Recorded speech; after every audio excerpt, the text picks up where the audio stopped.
नमस्कार। उत्तराखंड खास खबरें देखने आप सब। मैं हूं आपके साथ साहिल कीर्ति। और ऋषिकेश में आयोजित सरस आजीविका मेला 2025 का उद्घाटन मुख्यमंत्री पुष्कर सिंह धामी ने किया। इस मेले के माध्यम से प्रदेश के स्वदेशी उत्पादों, हस्तशिल्प और स्थानीय व्यंजनों को बढ़ावा मिलेगा।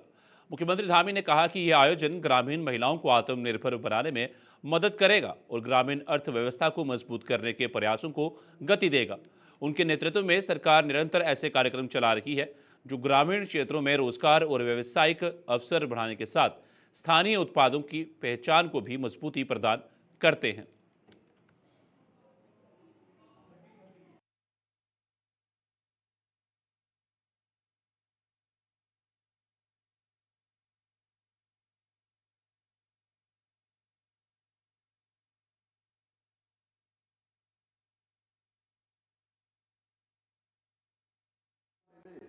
के अवसर पर मुझे आज इसकी अनुभूति हो रही है और साथ साथ भगवान इंद्र भी आज इस सरस मेले में हम सभी को आशीर्वाद देने के लिए हमारे सामने अपना बरसा रहे हैं, अपने दर्शन दे रहे हैं। मैं भगवान इंद्र को भी प्रणाम करता हूँ। मेले में ग्राम्य विकास विभाग और जिला प्रशासन द्वारा ग्राम उत्थान योजना के अंतर्गत बहुत शानदार पहल की गई है, जहां एक और राष्ट्रीय ग्रामीण आजीविका मिशन के सीएलएफ हेतु 1.20 करोड़ रुपए की 12 आर्थिक गतिविधियों का लोकार्पण किया गया। वहीं 10 अन्य सीएलएफ के लिए 1 करोड़ रुपए की प्रस्तावित आर्थिक गतिविधियों का शिलान्यास किया गया है। इसके साथ ही आज रायगढ़ टेहरी फिजिक्स वाला ऑनलाइन कोचिंग क्लास का लोकार्पण भी आज किया गया है। इस कोचिंग क्लास में अब युवा जेईई और नीट आदि की प्रवेश परीक्षाओं की तैयारियां अपने घर में रहकर, अपने गांव में रहकर भी कर सकेंगे। ये हमारे युवाओं के लिए, छात्रों के लिए और प्रतियोगी परीक्षाओं में तैयार करने वालों के लिए एक बहुत बड़ा उनके लिए महत्वपूर्ण कार्य होगा। मुझे पूरा विश्वास है कि ये पहल हमारे छात्रों और छात्राओं के उज्जवल भविष्य की दिशा में एक मील का पत्थर साबित होगा। उनके कैरियर निर्माण की दिशा में बहुत महत्वपूर्ण साबित होने वाला है। भाइयों बहनों, ये मेला हमारे ग्रामीण क्षेत्रों की समृद्ध सांस्कृतिक परंपरा, हमारी बहनों के द्वारा जो एक अद्वितीय कौशल और उद्यमिता को प्रदर्शित करने का एक अनूठा प्रयास है। इस प्रकार के आजीविका मेलों के माध्यम से जहां एक स्थानीय उत्पादों को प्रदर्शित करने का एक उत्कृष्ट मंच मिलता है, वहीं ये मेले आदरणीय प्रधानमंत्री श्री नरेंद्र मोदी जी के आत्मनिर्भर भारत, वोकल फॉर लोकल के मंत्र को साकार करने में भी सहायक होते हैं। ऐसे मेलों के माध्यम से हम ग्रामीण कारीगरों, महिला स्वयं सहायता समूह, हस्तशिल्पियों, ग्रामीण उद्यमों के साथ साथ कृषि। हल्द्वानी स्थित उत्तराखंड मुक्त विश्वविद्यालय में राज्य के उच्च शिक्षा मंत्री धन सिंह रावत ने कर्मचारियों के लिए बने सरकारी आवास का लोकार्पण किया। उन्होंने प्रोफेसर और अन्य स्टाफ के लिए बनाए गए आवासीय परिसर का निरीक्षण भी किया और कार्य की गुणवत्ता को सराहा। मंत्री ने बताया कि दीक्षांत समारोह में इसका लोकार्पण मुख्यमंत्री पुष्कर सिंह धामी और राज्यपाल करेंगे। उत्तराखंड मुक्त विश्वविद्यालय अब B+ श्रेणी में है और भविष्य में A+ श्रेणी लाने का लक्ष्य है। मंत्री ने सेना और अर्धसेना के जवानों के लिए उच्च शिक्षा में MOU पर भी प्रकाश डाला। देखिए, हमारा जो उत्तराखंड मुक्त विश्वविद्यालय है, ये पूरे देश में अब नैक में B+ आ गया है और हम चाहते हैं कि अगले 2 सालों में A+ आ जाए। इसके लिए जो यहाँ पे सुविधाएं चाहे हम दे रहे हैं और हमारी सरकार ने अभी तक लगभग 100 करोड़ रुपए से ज़्यादा अभी तक इस विश्वविद्यालय को दिए हैं। आज हमने यहाँ पे कुछ बिल्डिंगों का लोकार्पण भी किया है और जल्दी जब पूरी बिल्डिंगें बन जाएंगी तो मुख्यमंत्री जी और हम लोग इनके लोकार्पण पे एक बड़ा कार्यक्रम मुख्यमंत्री जी काम रखेंगे। मैंने आज यहाँ पे 3 बातें कही हैं। एक तो कहा है कि ओपन विश्वविद्यालय में अभी तक हमारे लगभग 73,000 छात्र छात्र हैं, लेकिन जो बच्चे हमारा एसएसबी में हैं, सेना में हैं, आईटीबीपी में हैं या पुलिस में हैं, और वो रेगुलर पढ़ाई नहीं कर सकते और वो ग्रेजुएट होना चाहते हैं। ऐसे कई लोग हैं जो कि अपने जीवन में उच्च शिक्षा ग्रहण करना चाहते हैं। तो जल्दी हम एक एक सेना के साथ एमओयू करने जा रहे हैं, ताकि हमारे सैनिक जो है जो उच्च शिक्षा प्रदान करना चाहते हैं वो ओपन विश्वविद्यालय के साथ पढ़ाई कर सकते हैं। सर, पीएचडी करने वालों की संख्या ओपन विश्वविद्यालय में अभी पीएचडी की जो संख्या थी वो सीमित थी, लेकिन अब काफ़ी बच्चों का क्रेज है कि हम यहाँ से पीएचडी करें। तो हम ये चाहते हैं कि कोई बच्चा उच्च शिक्षा से वंचित न रहे, वो पीएचडी करना चाहता है उससे वंचित न रहे। तो हम अब पीएचडी की सीटें भी यहाँ पे कुछ बढ़ाने जा रहे हैं। बच्चों की सुरक्षा और जन स्वास्थ्य को सर्वोच्च प्राथमिकता देते हुए उत्तराखंड सरकार ने प्रदेश भर में प्रतिबंधित कफ सिरप और औषधियों के खिलाफ सख्त अभियान शुरू किया है। मुख्यमंत्री पुष्कर सिंह धामी और स्वास्थ्य मंत्री डॉक्टर धन सिंह रावत के निर्देश पर स्वास्थ्य विभाग और एफडीए की संयुक्त टीमें मेडिकल स्टोर्स, थोक विक्रेताओं और अस्पतालों की औषधि दुकानों की ताबड़तोड़ जांच कर रही हैं। अब तक 63 सैंपल लिए जा चुके हैं। ये कार्रवाई राजस्थान और मध्य प्रदेश में कफ सिरप सेवन से बच्चों की मौत के बाद शुरू की गई। जनता से अपील है कि 2 साल से कम उम्र के बच्चों को बिना डॉक्टर की सलाह दवा ना दे।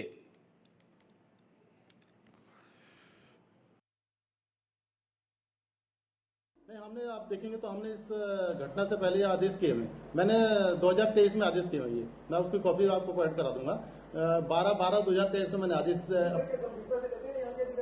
अब डॉक्टर्स को इस चीज को देखना चाहिए कि वो 4 साल से नीचे के बच्चों को एडवाइजरी हमने 2023 में जारी कर दी है। डाइक्लोफेनेक की एडवाइजरी हमने 2017 में जारी कर दी है, क्योंकि वो डाइक्लोफेनेक केवल हमारे लिए घातक है, जानवरों के लिए भी घातक है। अगर प्रोपिलीन ग्लाइकोल, डीजीईजी, इथाइलिन ग्लाइकोल और सॉर्बिटॉल, ये चारों चीजें जो है ना, ये एक्सीपेंट पाए जाते हैं और नहीं पेंट के पहले जो है क्या मतलब आपके पास रिपोर्ट्स भी आई होंगी, इससे पहले भी क्या कोई चाइल्ड डेथ या इस तरह का कुछ अभी तक आया है? पहले हरियाणा से एक बैच जो है गांबिया गया था, वहां पर ऐसे इश्यूज हुए थे, वो इथाइल ग्लाइकोल ही उसमें था कि जिससे वहाँ पर कुछ ऐसे घटनाएं हुई थी। फिर भारत सरकार ने यहाँ पर एक एडवाइजरी जारी की कि हमारे देश के अंदर भी बैन कर दिया जाए। तो आप उसके क्या, उसके जैसे आपने कहा कि सोर्सेज रिसोर्स क्या होंगे, नहीं हम किस तरह से को करेंगे, उसकी भारत सरकार इस तरह चल रही है कार्रवाई। जैसी होती है फिर आपको को लेकर या फिर बीमारी को लेकर सिरप से यूज करने के बाद कुछ इस तरह का आंकड़ा आया है आपके पास कि कहीं से कुछ शिकायत? अभी वर्तमान में तो नहीं है, लेकिन अभी हमने सारे इंस्पेक्टर अलर्ट बोर्ड पर रखा हुआ है कि आप तुरंत कोई भी सैंपल उसको जरूर जांचें, चाहे वो हमारे एडल्ट के लिए क्यों न हो, उसके जो जांच करें। हो सकता है उसमें ज्यादा मात्रा में हो और ओवरडोज हमने ले लिया और उससे हमें कुछ प्रॉब्लम हो जाए तो उसकी जांच करने के लिए नहीं, कोई भी दवा नशे के लिए नहीं होती है। अभी ट्रामाडोल के बहुत इश्यूज हुए हैं। ट्रामाडोल आपको पता है, ट्रामाडोल बहुत ही ज्यादा इफेक्टिव दवा है कैंसर के लिए और पेशेंट के लिए। और जब से हमने ये शुरू किया तो बहुत शॉर्टेज दवा की आ रही है मार्केट में। बहुत सारे लोग होते हैं जो मिसयूज इसका करते हैं, इसमें नो डाउट कि हम, लेकिन हमने अभी भी 17 लोग अरेस्ट किए हैं जो कि विदाउट उसके ले रहे थे। और अदर स्टेट हमारे ये जो मेन प्रॉब्लम है रुड़की में है और सहारनपुर से हमारे विकासनगर वाले एरिया में बहुत प्रॉब्लम है, और ये बरेली से चल करके यहाँ ये दवाएं आती हैं। तो उनमें 17 लोग अरेस्ट हुए हैं अभी तक, और एक उसमें केस में हमने 10 साल की सजा हुई है उस आदमी को, हाई कोर्ट से भी 10 साल की सजा हो गई है। तो हम इसके लिए तैयार हैं और आप लोगों का सहयोग इसमें जरूर चाहिए हमको। नहीं, अभी हमारे पास 3 इंस्पेक्टर हो गए देहरादून। राणा जी देहरादून में। हाँ नहीं, वो सक्रिय हैं आप। अच्छा, ऑफिस में वो फील्ड चलो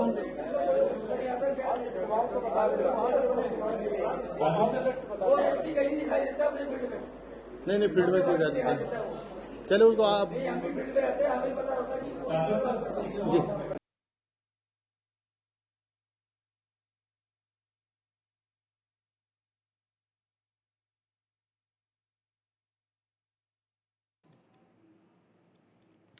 केंद्र की अग्निवीर योजना 2022 के लागू होने के बाद से ही कांग्रेस इसकी आलोचना करती रही है।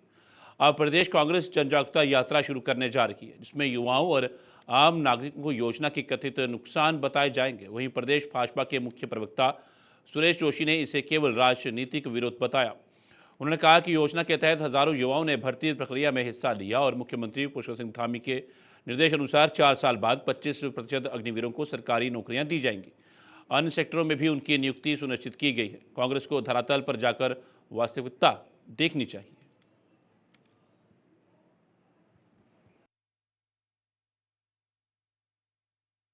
देखिए, पहली बात तो मैं बताऊं कि कांग्रेस तो सरकार की हर उस योजना का विरोध करती है जिसमें जनहित होता है, जिसमें युवा हित होता है, जिसमें महिला शक्ति का हित होता है, वो सब विरोध करती है। मुझे तो अब ऐसा लगता है कि कांग्रेस की नियत ही जो है जन भागीदारी न होकर के जन विरोध हो गया है। भाई, जो चीजें सरकार अच्छा कर रही है उसमें कांग्रेस को उसको अच्छा ही बतानी चाहिए, जो चीज खराब है उसको खराब बताना चाहिए। अगर आप अग्निवीर योजना की बात करेंगे तो अग्निवीर योजना में हजारों की संख्या में बच्चे पार्टिसिपेट कर रहे हैं और हजारों की संख्या में बच्चे भर्ती होकर के जा रहे हैं। अगर वो योजना ही खराब होती, अगर उस योजना का स्वरूप ही खराब होता तो वो बच्चे क्यों जाते हो? सबसे बड़ा प्रश्न तो ये खड़ा होता है। और दूसरी बात क्या है कि इस प्रदेश के अंदर माननीय मुख्यमंत्री जी ने जो कहा था कि हम 10% अग्निवीर से जो बच्चे 4 साल के बाद आ जाएंगे उनको सरकारी नौकरी में स्थान देंगे, और प्रारंभ भी कर दिया। उसी तरह जो प्राइवेट सेक्टर की महिंद्रा है, टाटा अपने कंसल्टेंसी है, ऐसे बहुत बड़े जो कंस्ट्रक्शन हैं देश के, उन्होंने भी तय किया। यानी बच्चों के भविष्य को बनाने के लिए अग्निवीर योजना चालू की गई है। अब कांग्रेस उसका विरोध कर रही है, तो इसलिए जो है कि भाई कांग्रेस का तो काम ही विरोध का रह गया। जमीन में जाना नहीं, देहरादून में खड़े होकर विरोध करना, उसके बाद चाय कॉफी पीना, घर चले जाना, ये कांग्रेस की राजनीति की एक मतलब वो हो गई है, आदत जैसी हो गई है। तो इसलिए अब क्या हम उनसे कह सकते हैं? हम तो भगवान से यही प्रार्थना करते हैं कि उनको सद्बुद्धि दे, अच्छा काम करे, जहां पर उनको जो चीज उठानी है जनहित की उसको उठाएं, हर मुद्दे पर जो है कि इस तरह की बातें न करें, ये हम लोग चाहते हैं। लक्सर में रविवार को काले बादल घिरने के साथ तेज हवाओं और झमाझम बारिश ने मौसम सुहाना बना दिया। बारिश ने गर्मी से राहत दिलाई, लेकिन तेज हवाओं के चलते रुड़की लक्सर मार्ग पर विद्युत विभाग की लाइन पर पेड़ गिर गए, जिससे बिजली आपूर्ति कुछ समय के लिए बाधित रही। विभाग की टीम ने तुरंत कार्य करते हुए बिजली बहाल कर दी। स्थानीय लोगों ने बारिश का स्वागत किया और मौसम का आनंद लिया। मौसम विभाग ने कहा कि आने वाले कुछ घंटों में हल्की भारी बारिश जारी रहने की संभावना है।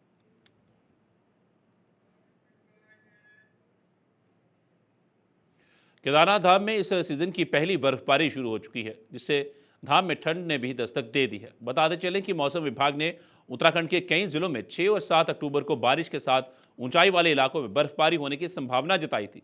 सोमवार दोपहर 1:30 से केदारनाथ धाम की पहाड़ियों सहित केदारनाथ धाम में सीजन की पहली बर्फबारी हुई।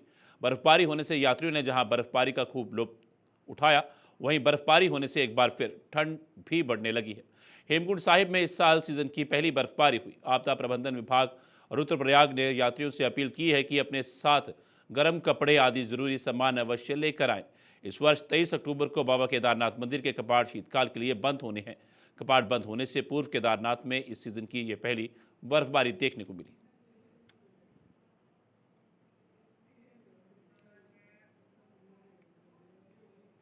दक्षिण भारतीय फिल्मों के सुपरस्टार रजनीकांत आज पूर्वा में श्री बद्रीनाथ धाम पहुंचे। उन्होंने भगवान बद्री विशाल के दर्शन किए और मंदिर परिसर में श्रद्धालुओं के साथ कुछ समय बिताया। श्री बद्रीनाथ केदारनाथ मंदिर समिति ने उनका गर्मजोशी से स्वागत किया और उन्हें धाम का विशेष प्रसाद भेंट किया। रजनीकांत हर साल उत्तराखंड के पवित्र तीर्थ स्थलों का भ्रमण करते हैं और इस वर्ष भी अपनी परंपरा निभाई। उनकी मौजूदगी से श्रद्धालुओं में उत्साह और भक्ति की भावना और बढ़ गई।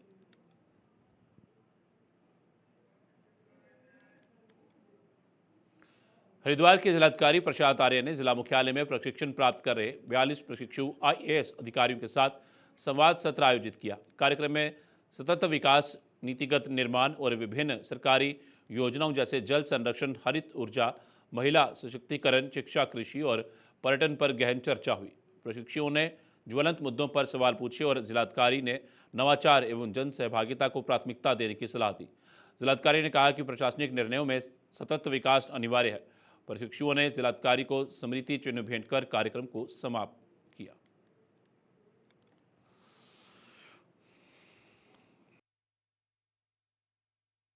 देखिए, प्रत्येक सोमवार की तरह आज भी जन सुनवाई आयोजित की गई थी, जिसमें कि अभी तक 65 शिकायतें दर्ज की गई हैं और इसके साथ ही सीएम हेल्पलाइन की जो शिकायतें दर्ज हुई थी उसका भी रिव्यू किया गया।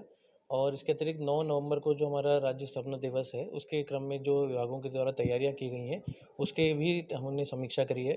जो मुख्य रूप से शिकायतें आई हैं, उसमें कुछ शिकायतें राजस्व विभाग से लेकर थीं, जिसमें अवैध कब्जा या पैमाइश के प्रार्थना पत्र थे, और कुछ शिकायतें थी बिजली आदि के संबंध में थी, और कुछ शिकायतें राशन से संबंधित या फिर समाज कल्याण से संबंधित थी, जिसमें सभी डिपार्टमेंट्स को डायरेक्शंस दिए गए हैं।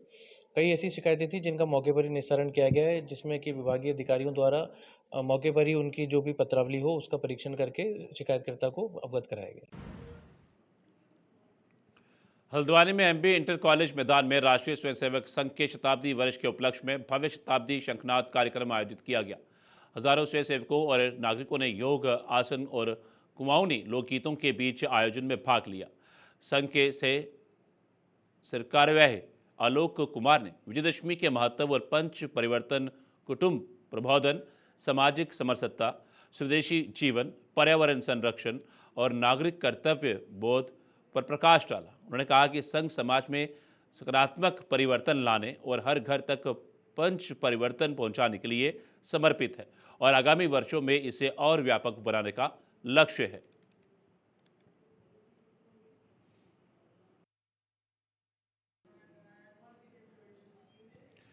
जिला अस्पताल पौड़ी में एक बार फिर स्वास्थ्य व्यवस्था की लापरवाही सामने आई है। बीती रात अस्पताल में अचानक बिजली गुल हो गई और बैकअप जनरेटर भी काम नहीं कर पाया। डॉक्टरों को मजबूरन मोबाइल टॉर्च की और रोशनी में मरीजों की प्राथमिक उपचार करना पड़ा। वार्ड और इमरजेंसी कक्ष पूरी तरह अंधेरे में डूब गए, जबकि मरीज और परिजन भयभीत रहे। स्थानीय लोग सवाल उठा रहे हैं कि जिला अस्पताल में ये समस्या बार बार क्यों होती है। स्वास्थ्य विभाग की निष्क्रियता पर नाराजगी है। लोग प्रशासन से जिम्मेदार अधिकारियों पर कार्रवाई की मांग कर रहे हैं।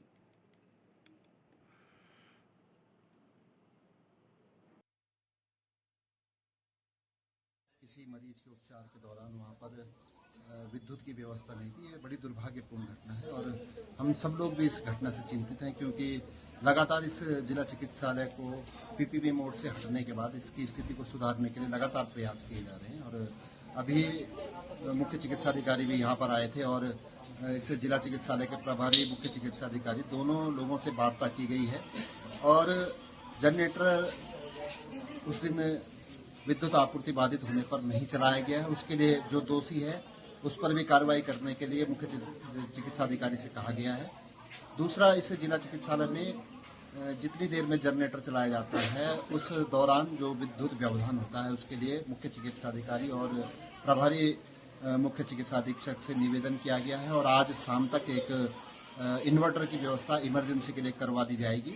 और हमारा प्रयास है, हम लगातार, सरकार भी इस दिशा में प्रयास कर रही है कि इस जिला चिकित्सालय को आधुनिक सुविधाएं से युक्त बनाया जाए। जबकि हमारे संज्ञान में आया है कि यहाँ पर 2-2 जनरेटर हैं और मुख्य चिकित्साधिकारी से हमने ये निवेदन किया है कि इस विद्युत आपूर्ति बाधित होने पर जनरेटर न चलाने के पीछे कौन से कारण हैं और जो भी कर्मचारी इसके लिए दोषी होगा उस पर हमने कार्रवाई करने के लिए कहा है। ये घटना मेरे लिए बहुत ही दुर्भाग्यपूर्ण है और मेरे संज्ञान में नहीं था कि जो है यहाँ पे लाइट का बैकअप नहीं है।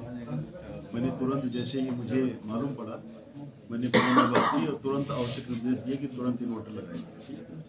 आज मैं यहाँ पौड़ी आने के बाद मैंने तुरंत घटना के बारे में जानकारी की, यहाँ आया, मैंने लाटूर देखी, यहाँ पे काफ़ी अनियमितताएँ हैं। संभवतः इसमें तेल की कमी रही होगी, इसलिए कुछ एयर लिया होगा या कुछ जो है आधे घंटे का व्यवधान रहा। पूछने पर मुझे पता चला कि आधे घंटे बाद लाइट सुनिश्चित हो गई थी, लेकिन तब तक बात बाहर हो गई थी और सही भी है जब हमारी थी। यहाँ पर इन्वर्टर होना अति आवश्यक है। पीएमएस ने बताया कि इन्वर्टर के लिए इन्हें उसमें कार्यकारी मीटिंग में रखा भी था, लेकिन शायद एक ही इन्वर्टर इनको मिल पाया। उसका भी मैं देखूंगा, प्रॉपर शोकाज नोटिस रहेगा और जानकारी उपलब्ध कराई जाएगी किस सदस्य से गलती हुई। तुरंत मैनेजमेंट के रूप में हमने जो आदेश दिया था, आज शाम तक इन्वर्टर लग जाएगा। अब इस तरह की उत्तराखंड राज्य कर मिनिस्ट्रियल स्टाफ एसोसिएशन ने अपनी लंबित मांगों के लिए आंदोलन का दूसरा चरण शुरू कर दिया है। सोमवार से प्रदेश भर के कार्यालयों में कर्मचारी काली पट्टी बांधकर काम करेंगे और दफ्तरों के बाहर गेट मीटिंग के जरिए अपनी मांगें रखेंगे। एसोसिएशन अध्यक्ष जसवंत सिंह ने बताया कि पिछले लंबे समय से पदोन्नति, आवास सुविधा, यूटिलिटी तैयार करने और परित्याग नियमावली में सुधार जैसी 10 मांगें सरकार के सामने रखी जा रही हैं। अब तक कोई समाधान न मिलने पर यह चरणबद्ध आंदोलन किया जा रहा है। चेतावनी दी गई कि दिवाली के बाद कार्य बहिष्कार भी किया जा सकता है। राज्य कर विभाग के जो 10 सूत्री मांग पत्र था, जिसमें अभी तक कोई कार्रवाई मुख्यालय स्तर से और शासन स्तर से पेंडिंग है, उस पर हम अपना धरना प्रदर्शन, अपना एक कार्यक्रम रूटीन बनाया है, जिसके अंतर्गत हमने पहले ज्ञापन दिया। अब दूसरे कार्यक्रम में हमने काली पट्टी बांधते हुए विरोध प्रदर्शन हम अगले प्रोग्राम तक करेंगे, जब तक कि हमारी मांगों को पर विचार नहीं किया जाए। इसी परिप्रेक्ष्य में हम इस काली पट्टी को बांधते हुए आज हम अपना काम सरकारी काम कर रहे हैं, जिसमें हमारे 3 मुख्य मांगे हैं। एक तो हमारा स्ट्रक्चर, जो कि हमारा अधिकारियों का स्ट्रक्चर कई सालों से बढ़ता चला गया, हर बार बढ़ता रहता है। हमारा आज तक अभी तक कोई स्ट्रक्चर, जब से डिपार्टमेंट का गठन हुआ तब से वही 777 पर ही अटका हुआ है। इसका हमारा इसके विरोध स्वरूप कि हमारा अधिकारियों का स्ट्रक्चर बार बार बढ़ जाता है, हमारा रुक जाता है, इसलिए हम अपने स्ट्रक्चर को बढ़ाने के लिए अपने जो हमने अपना ज्ञापन दिया था, अपने मांग पत्र दिया था, उसके अभी तक कोई कार्रवाई नहीं हुई। इसके विरोध स्वरूप ये अपना एक अभी एक सांकेतिक रूप से अभी हमने धरना प्रदर्शन शुरू किया है और इस पर प्रांत की कार्यकारिणी आगे की रणनीति पर आगामी बैठक पर इस पर विचार करेगी। ये हमारे जो 3 मुख्य मांगे हैं, जिसमें हमारा विभागीय स्ट्रक्चर है और एक हमारी वाणिज्य कर राज्य कर विभाग के जो सीटीओ की नियमावली है, जिसमें हम चाहते हैं कि सीटीओ नियमावली में प्रमोशन के पदों को एक ग्रेड पे के हिसाब से उसको चयनित किया जाए, इस ग्रेड पे से ऊपर वाले। और साथ ही हमने 4GO पॉलिसी से अपने विभाग को अलग करने के लिए हमारे ये 3 मुख्य मांगे हैं। उत्तराखंड खास खबर में फिलहाल इतना ही। दीजिए इजाजत, नमस्कार।